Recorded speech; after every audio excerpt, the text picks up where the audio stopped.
The journey of humanity from natural to intentional intelligence has been extremely interesting.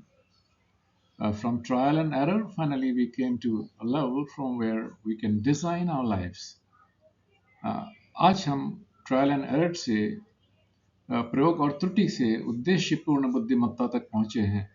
ये journey बहुत ही interesting रही है और इसके बारे में आगे बढ़ते हुए मैं आपसे एक सीधा सा सवाल पूछना चाहता हूँ कि हमारे टाइम में सबसे ज़्यादा इम्पोर्टेंट कौन सा टेक्नोलॉजिकल रिवॉल्यूशन रहा है?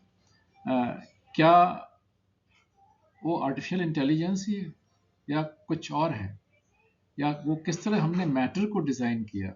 क्योंकि आज हम रोबोटिक्स की बात कर रहे हैं तो रोबोट भी एक मैटर है। तो did we design the matter?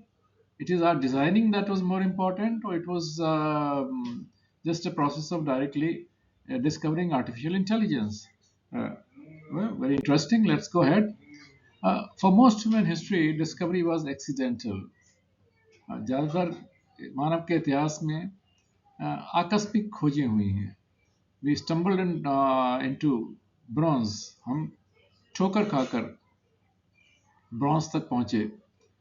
हमने आयरन डिस्कवर किया और धीरे धीरे बहुत सारे एलॉयस डिस्कवर करते करते आज हम स्टील तक और बहुत सारे मेटल्स के एलॉयस तक पहुंच चुके हैं। और आज हमारे पास रेयर अर्थ मटेरियल्स हैं, रेयर अर्थ एलिमेंट्स हैं, जिनसे हम बहुत बड़े बड़े काम कर रहे हैं, right from designing semiconductors to designing batteries and doing lots and lots of big things. In fact आज आदमी की खोज आज भी नेचर के प्रोड्यूस किए हुए उन सेमी रेयर अर्थ मटेरियल्स तक है। और आज का जो विश्व युद्ध है बहुत कुछ उसी पर आधारित है।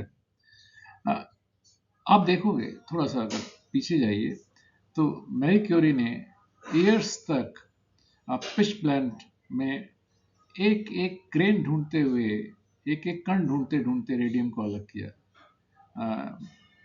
ये केवल भविष्यवाणी का कारण नहीं था, बल्कि उनके दृढ़ निश्चय के कारण था कि उन्हें कुछ नई चीज की खोज करनी थी।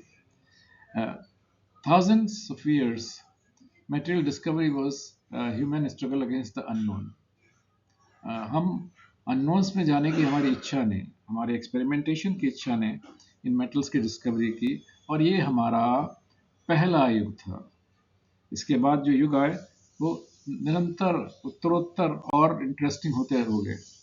फिर इस परिश्रम के युग के बाद हमने धीरे धीरे और बहुत सारी चीज़ें, प्रयोग प्रयोगशालाएं बनाई, कांच की शीशियां बना ली, बीकर्स बना लिए, पिपेट्स ब्यूरेट्स बना लिए, हमने पीरियोडिक टेबल ईजाद कर ली इन सब चीज़ों के करते करते।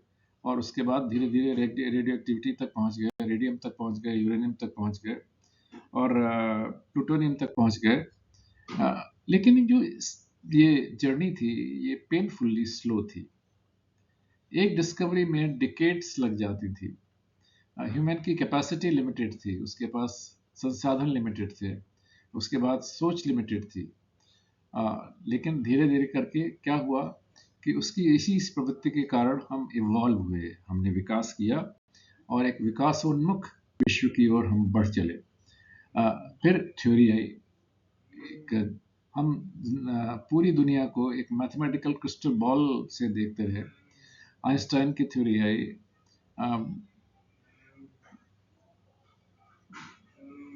श्रोडिंगर की वेव इक्वेशंस आई, हेजनबर्ग का अनसर्टेनिटी प्रिंसिपल आया। 1930 में पॉल डिराक ने एक इक्वेशन लिखी और उस इक्वेशन में वो बार बार जो सर्च कर रहे थे उन्हें ये 100% श्योर था कि कोई एंटी मैटर नाम की चीज़ है, जबकि उस समय तक किसी ने इमेजिन भी नहीं किया था कि कोई प्रतिपदार्थ हो सकते हैं, एंटी मैटर्स हो सकते हैं। लेकिन मैथमेटिक्स कह रहा था होना चाहिए।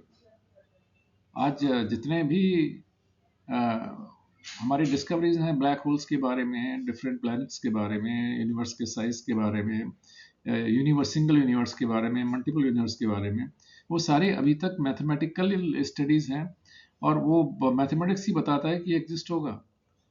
डिराक के इस एंटी मैटर के एक्सिस्टेंस के 1 साल बाद ही पॉजिट्रॉन इलेक्ट्रॉन का जो एंटी मैटर है वो डिस्कवर हो गया. Took nearly 2 years, sorry, not 1 year. For the first time, mathematics predicted reality before it revealed itself. पहली बार मैथमेटिक्स ने एक ऐसी रियलिटी को डिस्कवर किया जो कि बाद में रिवील हुई. हम अब गेस नहीं कर रहे थे. हमारे पास ऑपरेशनल रिसर्च के, लीनियर प्रोग्रामिंग के, नॉन लीनियर प्रोग्रामिंग के, स्टैटिस्टिकल मॉडलिंग के बहुत सारे मॉडल्स थे. हम फोरकास्ट कर रहे थे, लेकिन थ्योरी की भी लिमिट्स थी. जैसे जैसे सिस्टम कॉम्प्लेक्स हुए, खाली मैथमेटिक्स उसको सॉल्व नहीं कर सकता था. The best of the mathematics could not solve those problem, so we had to evolve further more. आ गए लैब में कंप्यूटर, जिसके साथ तीसरे युग का उदय हुआ. The third age started with that, which is called the virtual forge age, आभासी भट्टी युग. हमने मटेरियल्स को सिमुलेट कर लिया इससे पहले कि हमने उन्हें क्रिएट किया. हमने हाई थॉरोपुट के थ्रू डिकेड्स तक स्क्रीनिंग की. उच्च गति परीक्षणों ने दशकों को वर्षों में बदल दिया. बट इवन फॉर कंप्यूटेशन, उसके even this computation had a ceiling. Even इस गणित की एक सीमा थी.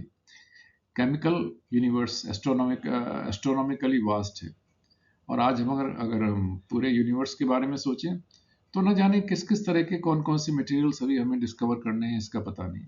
इनफैक्ट आज स्पेस यात्रा के पीछे एक मुख्य उद्देश्य है नए नए खनिजों को, नए नए पदार्थों की खोज. और इसमें जो देश आगे निकल जाएगा वो देश शायद दुनिया के सबसे आगे बढ़े हुए देशों में होगा. कोई भी सुपर कंप्यूटर अनंत को बलपूर्वक हल नहीं कर सकता. It's a matter of time and space. At times, to travel to the different planets, you have to travel back in time today. Real-time universe, we don't really know what exactly it is. हमें smarter discovery की आवश्यकता थी. We needed smarter discovery, एक बुद्धिमान खोज की आवश्यकता थी. Now we are living in the fourth era of intelligent revolution. AI driven inverse design. आज हम AI संचालित उल्टा डिजाइन कर रहे हैं, रिवर्स इंजीनियरिंग कर रहे हैं. हम पहले वांछित प्रदर्शन से शुरुआत करते हैं. We start with desired performance and work backward to engineer atomic structure. उसके अनुसार हम एटॉमिक स्ट्रक्चर को बनाते हैं, उसके अनुसार हम मटेरियल्स को बनाते हैं.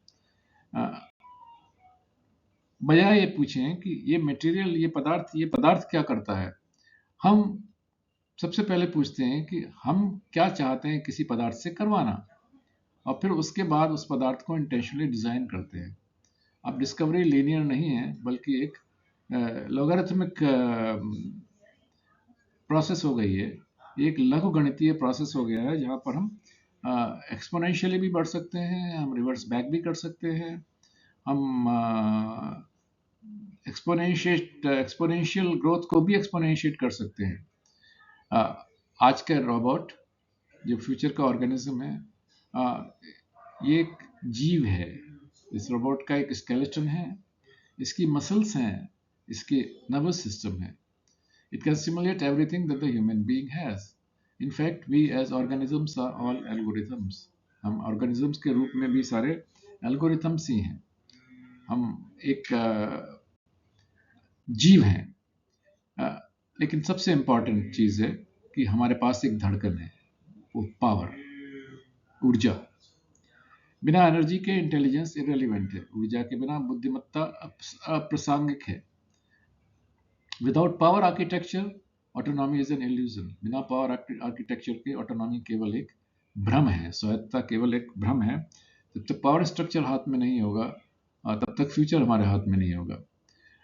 अब आप एक रोबोट को इमेजिन कीजिए जिसका फ्रेम पावर को, एनर्जी को स्टोर करता है. ढांचा ही ऊर्जा संग्रहित करता है. नो डेड वेट, कोई अतिरिक्त भार नहीं. Now energy and structure have become one, interconvertible, and they are just one. They are unified. A robot now learns how to conserve its own energy. आज का रोबोट अपने इंटेलिजेंट पावर मैनेज करता है, अपनी ऊर्जा बचाना सीखता है। वो डिफिकल्ट टेरेंस को में कठिनाई का अनुमान भी लगा लेता है, टेरेन डिफिकल्टी का अनुमान भी लगा लेता है। अपने आइडल सेंसर्स को वो बंद कर देता है और अपने टास्क की प्रॉपर शेड्यूलिंग कर लेता है, अपने कार्यों का समय निर्धारित कर सकता है। कितना कितना कितना कितना कितना आगे बढ़ चुके हैं हम। ये वो एनर्जी अवेयर हो गया है, ऊर्जा सचेत बन गया है, सेल्फ रेगुलेटिंग हो गया है, वो एडेप्टिव हो गया है, अनुकूलनशील हो गया है। अब हम बाउंड्री की एक बाउंड्री हमारे कोलैप्स कर रही है मटेरियल साइंस, एआई और रोबोटिक्स के बीच में। All boundary between material science, AI and robotics is collapsing. इस सीमा को हम टूटते देख रहे हैं।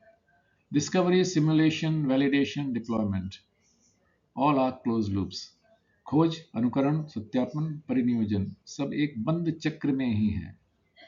It's a closed circuit. We are no longer labourers. हम एक लेबरर नहीं है, हम एक श्रमिक नहीं है। हम ऑर्केस्ट्रेशन कर सकते हैं, हम ऑर्केस्ट्रेटर्स हैं, हम संचालक हैं। हम जीवन ही नहीं बल्कि वास्तविकता का भी संचालन कर सकते हैं। हम उसके बियॉन्ड सोच सकते हैं जो हम तक सोचते थे। थाउजेंड्स ईयर्स तक डिस्कवरी रिएक्टिव थी। हर चीज़ की डिस्कवरी प्रतिक्रिया के रूप में होती थी। कहते हैं ना, जब कहते थे कि ultimately your need leads to discovery, but no, आज की जो डिस्कवरी है वो इंटेंशनल है। आज खोज जो है उद्देश्यपूर्ण है। हम मैटर को डिजाइन करते हैं इंटेंशनली, बट खाली हमारी अंतिम जो लिमिट है वो हमारी इमेजिनेशन है, और इमेजिनेशन जैसे ही चेंज होती है सब कुछ चेंज हो सकता है। Well, future of humanity depends on the extent to which our brain can imagine things. कहाँ तक हम कल्पनाओं को ले जा सकते हैं, आज हम वहां जाने के लिए तैयार हैं। खो जाइए इस कल्पनाओं में और देखिए विश्व को बदलते हुए। Thank you very much.